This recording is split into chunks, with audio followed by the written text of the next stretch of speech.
Hey, I'm Lance Kirkpatrick. I'm pitmaster and co-owner here at Stiles Switch BBQ. So Shane Stiles called me up in April of 2011 with the idea of bringing a small town barbecue operation into Austin. You know, Shane grew up eating good barbecue around Texas with his dad, and it wasn't until after he moved into Austin out of the small town that he realized that there's not great barbecue everywhere, you know, and he wanted to bring that small town great barbecue into Austin. Yeah, so I started cooking barbecue at Miller BBQ in February of 2001, and before that, I didn't know anything about Texas barbecue, brisket, ribs, or anything like that. You know, my experience was grilling, backyard grilling, hamburgers, hot dogs, fajitas, that sort of thing. I learned all the basics from Miller BBQ. Back then, you know, you had to go to the smaller towns to get good barbecue. It wasn't like it is now in Austin with 15 or 20 great barbecue restaurants in Austin. I got my start right when that kind of started to happen, I guess. Barbecue for me began as a job. It was just an ad I answered in the paper. It was just a job for me. But it wasn't until after that first Saturday when I saw the effect that the food has on the customer that, you know, it really got me going. I got it then. You know, once I saw the draw of the customer to the whole process, that's what kind of hooked me. I still get that feeling whenever I'm serving barbecue to the customers. It's one of my favorite things to do. I like to come up once the dining room's starting to fill up, and I see my regulars and go chat with them and bust their tables for them and make sure they're having a good time enjoying the barbecue. And something I've said all along here, we've made family out of our coworkers and friends out of our customers. And barbecue just affords you that opportunity. It's something that everybody is kind of familiar with already, and they've grown up with their dad cooking barbecue or their granddad or whatever. So everybody kind of has a reference point. You know, I enjoy being that person for a lot of these people that enjoy barbecue, and I've been feeding these people 20 years, you know, so. You know, good barbecue and great barbecue kind of separated by the details, by the small things that we do that we pick up along the years of doing this, you know. There's a lot of really good barbecue in Austin, and there's some great barbecue. And I think the differences that you find are just more attention to detail.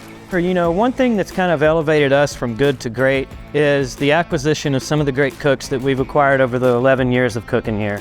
You know, we've built a restaurant that it's fun to cook at, you know, it's a challenge. We're always trying to get better. We're always tweaking something. The chicken, for example, there's like 3 or 4 different cooks' input on what we're doing with the chicken right now. There's the basics that I learned 20 years ago to the brining and saucing that we do now that we've just started doing in the last 2 or 3 years. So it's just constantly getting better, constantly improving, and constantly learning from these new cooks that are coming on to work with us. Perfection is a tricky thing, you know. To some people it may not be as perfect as it is to you. I have a saying about perfection that I'll share with you. I think that perfection is like an oasis in the desert of a fearful mind. It's that image of something perfect just out of reach, and it's always going to be just out of reach. What's perfect right now, we may change, you know, in 2 weeks. Something that's perfect is not going to be something that's evolving. We just want to make good barbecue. You know, we want to have fun doing it. We want to work with cool people that we enjoy being around. So from the early days when we first started, Stiles Switch kind of separated ourselves from the other restaurants that were having success in the area, and that would be by serving lunch and dinner. So a lot of places, it's really, you know, it's one thing to cook a pit full of barbecue, serve lunch, and then put your sold out sign up on the door.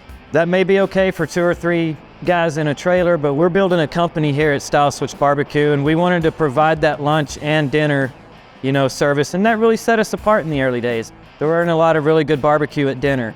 Another thing that kind of sets us apart is as much as we do stay true to traditional Texas barbecue menu items, we do daily specials, we do monthly specials, we do Christmas specials. We're always trying to do something a little bit different, but still inside the lines of Texas barbecue. So there's so many different variables involved in cooking with wood. You know, each wood's a little bit different, and it's going to act a little different with how the weather might be each day. There's just a real thrill cooking with live fire and cooking with wood that you're not going to get cooking in a kitchen with ovens and fryers. You know, it's the smell, it's the sound, it's the sight, it's all of it, you know. It's something romantic about it. It's not a set it and forget it. It's a constant manipulation of the wood to get it to act the way that you want it to act for different proteins that you're cooking. You just kind of build a relationship with each little firebox, with each pit you're cooking with each morning, you know. And it's like, the better cooks, I think, will be able to see each log and each one that's burning differently. And what you have to do is, you've got to catch it when it's starting to wane. using it and looking at it like an energy source. As it's building up, it's waxing, right? It's getting stronger, and then at one point it'll reach its, its potential, and it'll start to wane a little bit. And it's being able to catch that when it's starting to wane, make an adjustment, and add another one that'll start to come up while that one's coming down to keep, the level temperatures across the pit.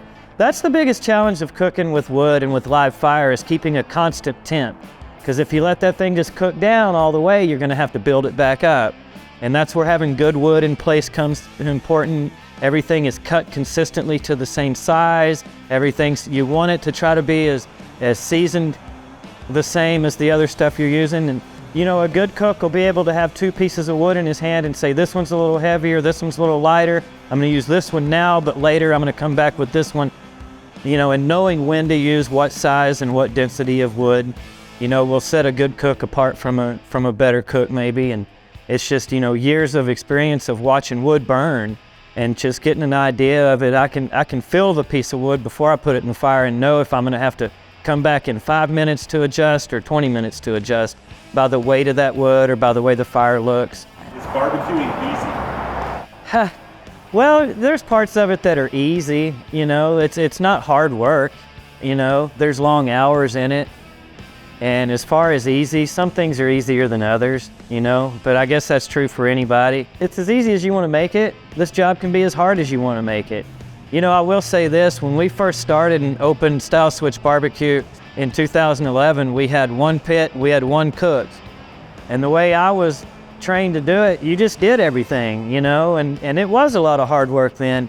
But as we've grown and we've hired more cooks and added more pits, and I haven't had to, do everything. We've got some help around here. It's gotten a lot easier. I will say that. We got to have the best quality ingredients we can find. We have so many different variables to contend with. If we can have consistent quality in all things, including the wood, it just helps us stay more consistent across the board with everything that we're doing. It just makes our job easier, and it makes the food better. Chief does a great job with quality for us. And it's the quality of the wood, and it's also the convenience of having it already prepared for us and having it in cages where it stays dry during storage. We were spending up to 14 man-hours a week splitting wood on a hydraulic splitter before we met Javier, and started using Chief firewood for our service. And it's freed up the cooks to be able to spend more time focusing on the quality of their cook instead of having to prepare wood for the next day. It's not just made it easier as far as like not having to split the wood anymore or not having to do that, but just taking that worry out of my mind, just to know that Javier's gonna be here with good wood. He's got a real good turnaround. If you give him a call, he can be there usually within the next day. Because it's a huge thing for us, in the barbecue industry, is cooking with quality wood. Hey, this is Lance Kirkpatrick from Stiles Switch BBQ, and we use Texas Post Oak, brought to us by Chief Firewood.